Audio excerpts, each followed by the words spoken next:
अब से कुछ दिन पहले कतर ने इंडिया के चंद नेवी के फार्मर ऑफिसर्स के ऊपर इल्ज़ाम लगाया जासूसी का कि वो इसराइल के लिए कतर में जासूसी कर रहे हैं और इसी इल्ज़ाम की बेस पे उन्होंने सजाए मौत भी अनाउंस कर दी। लेकिन अब खबर ये आ रही है कि कतर ने अपने डिसीजन को वापस लिया है। ये जो हमारे मुसलमान कह लो, पाकिस्तानी कौम कह लो, वो कहते हैं कि हमारा सेकंड होम है। और भाई आपके सेकंड होम के अंदर आपके जो है वो मुल्क के जो लोग हैं, बेचारे मजदूर जो अपनी फैमिली के लिए रोजगार कमाने के लिए वहां पे गए, वो बेचारे बाहर जा रहे हैं और बाहर भी उनको कोई सपोर्ट नहीं मिल रही, वो जेलों के अंदर बेचारे सड़ रहे हैं। और हमारे प्राइम मिनिस्टर या हमारी जुडिशरी के अंदर किसी में इतनी कुव्वत ताकत नहीं है कि वो जाके उन लोगों का मुकदमा लड़ सकें। इंडिया ने जो तरक्की की है ना जी, वो इसी कंप्यूटर इंटरनेट से की है, ठीक है। और हमारे यहाँ पे जो इस पे फतवे होते रहे हैं, ठीक है, फिर इसको हमने 2 नंबर, हम तो हर एक चीज़ को 2 नंबर कारोबार बनाया। अमेज़ॉन को देखो तो हमारे पे कई अजला पे जो है पाबंदी लग गई है कि ये लोग जो है ना बाहर बैरून मुल्क जा नहीं सकते। तो आप किसकी बात करते हैं ना, यहाँ पे इतनी हर एक चीज़ के अंदर ये तो शुक्र है कि इसके कॉइन्स हमने नहीं 2 नंबर बना लिए कि बाहर से जेब में डाल के जाती है और वो हम उसके लगाती। और यानी ये जो इकॉनमी ये होती है जब मुझे मेरे मुल्क का एहसास हो, मुझे सिर्फ अपना एहसास है। दोस्तों, आपको मालूम ही होगा कतर ने हमारे 8 नेवल ऑफिसर्स के लिए फांसी की सजा सुनाई थी, लेकिन अब उसकी फट गई है। उसको पता लग गया है वो किससे पंगा ले रहा है। उसे पता है कि बाप बाप ही होता है। अब भारत ने उसकी कई चोरियां पकड़ी हैं। जो कतर एयरलाइंस है उसके ऊपर कई बिलियन डॉलर्स का जुर्माना ठोक दिया है। उसके 500 बंदों को और पकड़ लिया है। उसकी जितनी कंपनियां, उसकी सारी हिस्ट्री खोली जा रही है। पूरी दुनिया में ये बदनाम हो रहा है। और जब अपना पता लगा इसको कि मेरे साथ ये कुछ हो रहा है, तो इसको अकल आनी शुरू हो गई है।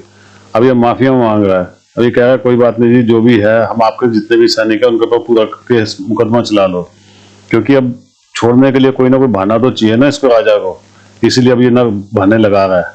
दोस्तों, अब ये इसको अकल आ गई है।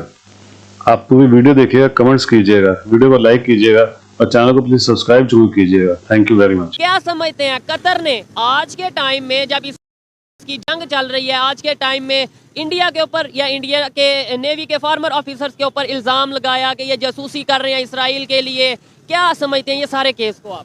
पाकिस्तानी मीडिया के ऊपर जो पिछले 1-2 दिन से वो चल रहा था कि 8 जासूस जो हमने वो इंडिया के पकड़ लिए हैं। कतर ने 8 इंडिया के जासूस पकड़ लिए हैं और जनाब उनको जो है वो डेथ पेनल्टी भी दे दी गई है। लेकिन अब जो नई खबर सामने आई है उसके मुताबिक ये है कि उन्होंने वो खबर वापस ले ली है, मतलब वो फैसला वापस ले लिया है। अभी और भी चीजें सामने आई हैं तो वो पता चला है कि इंडिया की जो कतर एयरवेज है, जो उनकी एयरलाइन है, उसका कोई टैक्स वगैरह के मामला इंडिया के अंदर चल रहे हैं। इंडिया के अंदर चल रही है, खबर आई थी। और इसी चीज को जरा हैंडल करने के लिए, टैकल करने के लिए या कतर ने सोचा प्रेशर डाला जाए कि जो हमारे पे इंडिया इल्जाम लगा रहा है हम इन पे इल्जाम लगा लें। और अब आपके सामने आ रहा है कि इंडिया की जरूरत पड़ रही है और इंडिया वैसे भी इकोनॉमिकली हमसे बहुत आगे है, तो इंडिया की जरूरत कहीं ना कहीं कतर को हर टाइम पे पड़ेगी। और मैं आपको ये आज पहले ही आपको ये पेशगोई कर रहा हूँ कि ये जो केस है ये खत्म हो जाएगा और जो इंडिया के 8 ऑफिसर्स हैं वो वापस चले जाएंगे अपनी कंट्री के अंदर, क्योंकि इंडिया जो है वो एक इकोनॉमिकली बहुत स्ट्रॉन्ग कंट्री है और उनकी एलएनजी की डील चल रही है कतर के साथ, जो कि 20 साल एक मुआहिदा और $1 ट्रिलियन मुआहिदा है। उसको कतर कभी भी नहीं खराब होने देगा, क्योंकि कतर की आप देखें ना, कतर की पूरी जो मईशत है वो ऑयल की बेस के ऊपर चल रही है और उसने अपनी एलएनजी जो है वो उसको बेचनी है और 20 साल का ये पूरा उनका प्रोग्राम है। देखिए कतर एयरवेज जो है वो पूरी दुनिया के अंदर चलती है, मानी जाती है, ठीक है, अपनी लग्जरी के हिसाब से। और इंडिया के बहुत से जो ऐसे मुसाफिर हो जो वहाँ पे इस वक्त ट्रैवल करते हैं, अगर वो उसी का बैन कर देना तो कतर को बहुत ज्यादा नुकसान होगा। ठीक है। और इस केस में अगर लेट्स सपोज कतर वक्ती तौर पे ये फैसला कर लेता है कि हम सजाए मौत देंगे, तो फिर भी नुकसान लॉन्ग टर्म अगर देखा जाए रिलेशन खराब होंगे और नुकसान ज्यादा कतर को होगा। जाहिर है कतर को नुकसान होगा, इंडिया को तो कोई नुकसान नहीं होगा। अब देखिए इंडिया जो है वो बहुत बड़ी पॉपुलेशन है, वहाँ पे उनको हर चीज चाहिए और बाकी सारे मामले भी चाहिए, वो किसी और मुल्क से ले लेंगे।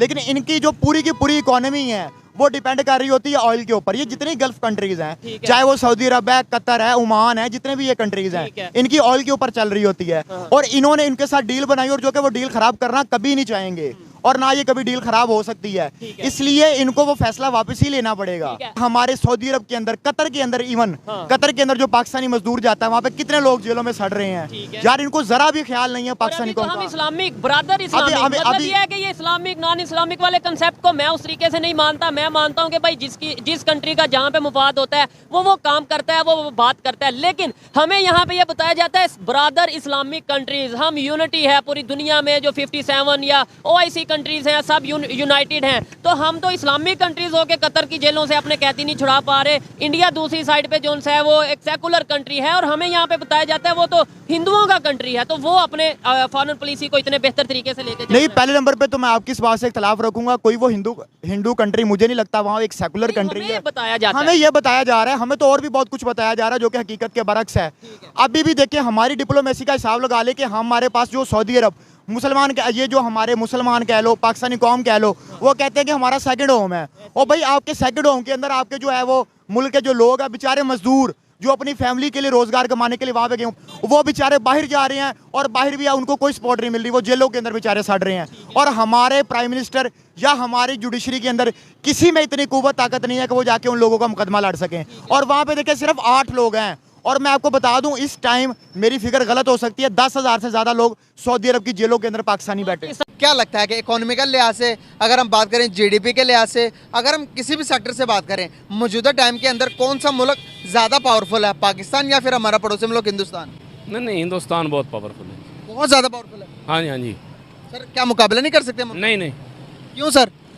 देखें जी, आप जो सवाल कर रहे हैं ये भी हमारा नहीं बनता। क्यों?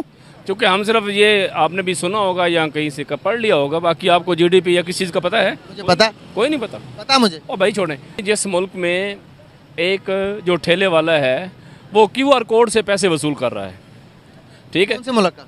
जिस मुल्क की आप बात कर रहे हैं, और हम जो हैं अभी तक फंसे हुए हैं कि मास्क लगा के नहीं आया तो यार पीछे जाएं, वो 5 रुपए का हमने कमीशन तय की, वहाँ से मास्क लगवा के आएँ। किस इकानमी की आप बात करेंगे? कौन सी इकानमी होगी आपकी? फैक्ट्स है वैसे, ठीक है ना जी। तो इसलिए मतलब मैं चूँकि PhD लोगों को लीड करता हूँ तो आपके हथे चढ़ गया हूँ। बहरहाल गुजारिश है कि इस मुल्क में तो इकानमी की बात नहीं करनी चाहिए। अगर हम कहें ना कि हम इकानमी की बात, तो इकानमी का लफ्ज़ ही हमारे बहुत दूर खड़ा है अभी, इकानमी जिसको इकानमी बोलते हैं, इसलिए हमें इस बात नहीं कर सकते। हम बात करेंगे तो ही आवाम को, हमारी आने वाले जनरेशन को, जहाँ पर वो यूट्यूब पर और चीज़ें देखती और वीडियोस देखती हैं, उनके हाथ पे ये वीडियो लग जाएगी तो किसी टीचर ने हमें इकोनॉमिक पर गाइड किया, तो ये बातें भी होंगी। इंडिया ने जो तरक्की की है ना जी, वो इसी कंप्यूटर इंटरनेट से की है, ठीक है। और हमारे यहाँ पे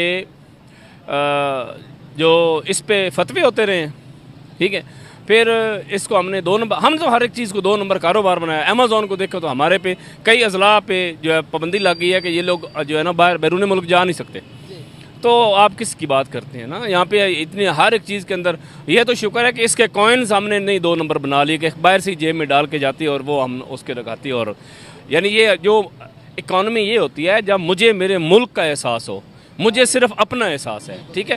इकानमी उस वक्त डेवलप होती है जब मुझे ये एहसास हो कि ये पौधे मेरे लगाए हुए हैं, ये मैंने इधर कचरा नहीं फेंकना।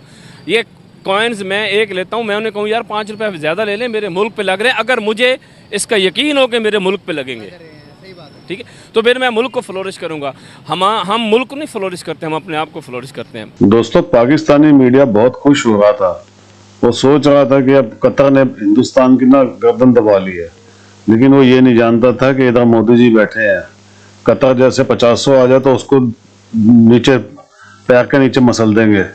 दोस्तों, आज अमेरिका तक की हिम्मत नहीं है भारत से कुछ बोल जाए, और कतर की तो औकात ही क्या है, मच्छरी तरह मसल देंगे जिस दिन चाहेंगे, औकात दिखा दी है उसको। अब उसको पता लग गया है कि भारत क्या है, अब माफिया मांग रहा है। दोस्तों, बहुत जल्दी हमारे 8 भारतीय वापस आ जाएंगे और सकुशल आएंगे और बिल्कुल इज्जत के साथ आएंगे। और ये पाकिस्तान और मुस्लिम मुल्कों के मुंह पर तमाचा है बहुत बड़ा, कि किसी भी हिंदुस्तानी को अगर कोई हाथ लगाएगा तो उसके साथ पूरा देश खड़ा है, और देश अपने वीरों के लिए हमेशा खड़ा रहेगा।